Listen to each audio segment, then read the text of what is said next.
खरं तर हा लग्न सोहळा आहे.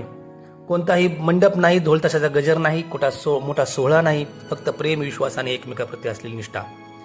झालं असं की लग्नाच्या आदल्या दिवशी हळदीच्या समारंभात अचानक सिलेंडरनं पेट घेतला आणि आनंदाचं वातावरण दुःखात बदललं.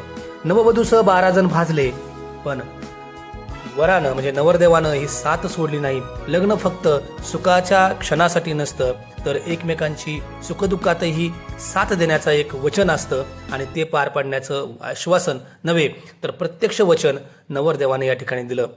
कानपूरचा हा विवाह सोहळा विवाह चित्रपटाच्या वास्तवाशी साधर्म्य दाखवणारा.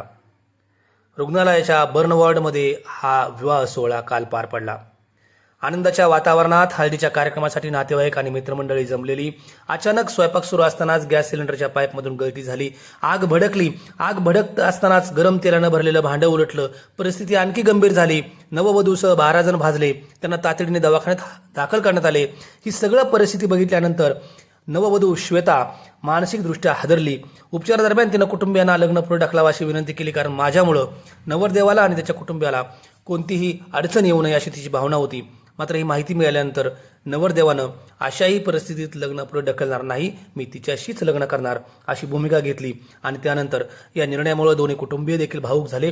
रुग्णालयाच्या प्रशासनाची विशेष परवानगी घेतली आणि बर्न वॉर्ड म्हणजे भाजलेल्या रुग्णांच्या कक्षामध्येच विवाह सोहळा आयोजित करण्यात आला. डॉक्टर, नर्सेस आणि जवळच्या नातेवाईक आणि कुटुंबियांच्या उपस्थितीत विकासनं श्वेताच्या कपाळावर कुंकू लावलं.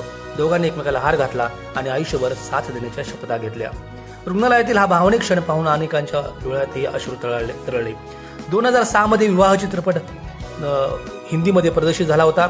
यामध्ये देखील अशा स्वरूपाची एक कहाणी होती आणि ती कहाणी कानपूरमधल्या या घटनेशी अगदी मिळती जुळती ठरली.